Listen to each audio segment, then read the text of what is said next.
Hello everybody and welcome to Parks Bros, it's Drew here, and today I wanted to talk about the similarities and differences between the RMC Raptor model and the Intamin Hot Racer model.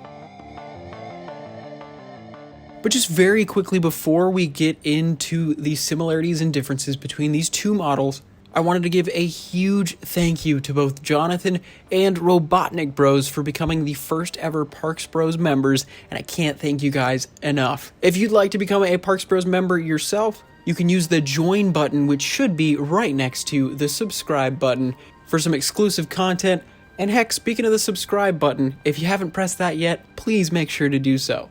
But as many of you know, especially if you've seen my channel in the past month or so, Intamin released concept videos for 4 new roller coaster models, and one has really taken the roller coaster community by storm, and that in specific is the Hot Racer single rail coaster. Now, in my video talking about this model, I was looking in my comments, and a huge chunk of them were talking about how it is just like Rocky Mountain Construction's Raptor model, which is also a single rail coaster. But the more I looked into it, the more I realized that there were way more differences than similarities between these two companies' recent ideas for what a single rail coaster could be. So without further ado, let's talk about one major similarity between the Hot Racer and the Raptor. Now, the easiest similarity to point out between these two coaster models is the fact that they both use a single rail design. That one is plain as day. And it's gotta be the biggest reason why so many people talked about Intamin copying for this recently announced model. Now, of course, I will admit completely 100% that they both have a very similar top half of track. But this is where we can get into difference number one, and that's that the Hot Racer model actually has the bottom half of its single rail track make the shape of a U, just like many of the newer Intamin coaster models out there. You can see this lower half track design on rides like Intimidator 305, Pantheon, and of course the new project at Islands of Adventure that is going to be themed to Jurassic World. Now, why is this different to the RMC Raptor model? Well, Rocky Mountain Construction uses a very box-like structure for their single rail model that, when put next to the Hot Racer's track, doesn't even look similar. And I think it's a big detail that a lot of people ended up missing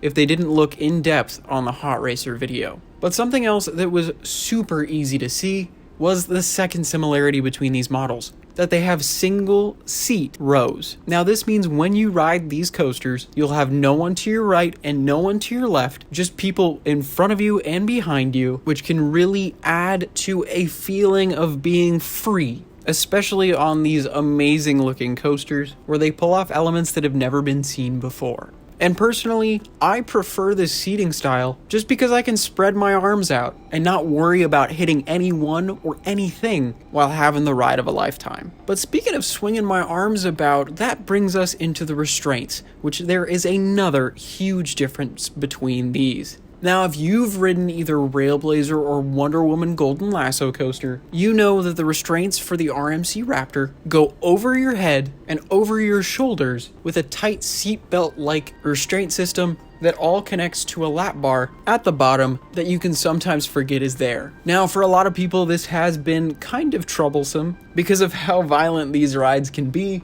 Having an over-the-shoulder restraint system like it can lead to some pressure on your shoulders. Now, a huge difference between the Raptor and the Hot Racer is the fact that the Hot Racer features lap bars. Now, these lap bars are not traditional lap bars where you pull down from in front of your legs. This is a lap bar that we have seen on mock coasters as well as Intamin coasters recently, where you pull it from above your head and it rests comfortably on your lap. Now, this is going to add to that different experience that you'll be able to have on the Hot Racer, with even potentially feeling more free than on the Raptor. But that moves us into our next similarity, and that, of course, is layout style. Now, this is just something that I thought I might as well bring up because at first glance, it can really look like the layout for these coasters can be interchangeable with one another. Between the two differing layouts we've seen of the Raptor and the 3 layouts we've seen from the Hot Racer, it can be really hard to tell them apart with their insane looking airtime hills,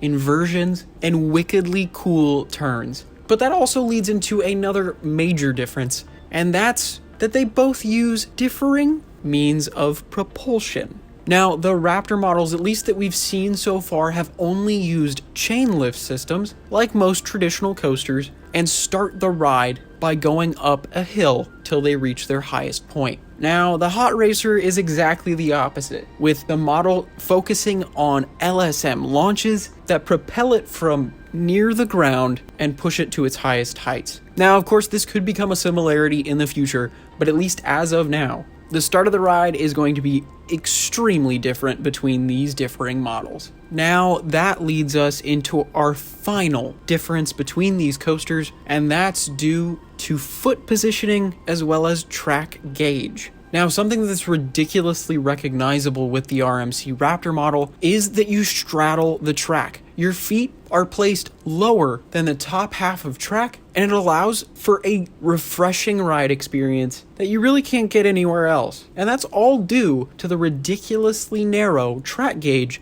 of the Raptor model. But this is where I think the biggest difference for these models lies, because the Hot Racer, at least from what we can see from the animations put out, is not made for the rider to straddle the track.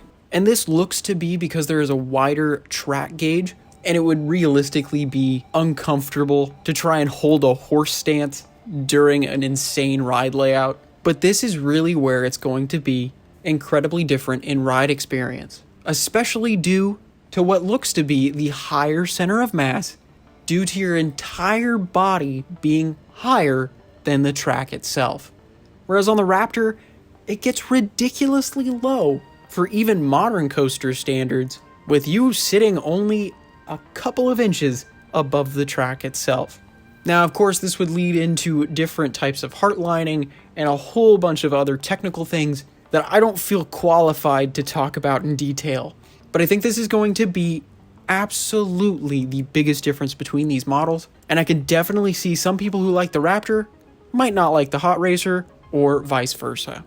But what are some things I may have missed in this video? Please let me know down in the comments below. Are there any other differences or similarities that I forgot to mention that you think has to be talked about? Because if there is, I am super interested. But I wanted to say thank you so much for watching this video. And of course, make sure to subscribe if you haven't. We're going to have tons more videos in the near future. And if you didn't know, we actually do have an Instagram, and it's at Parks Bros if you'd like to check that out as well. But until next time, we'll see you on the next ride.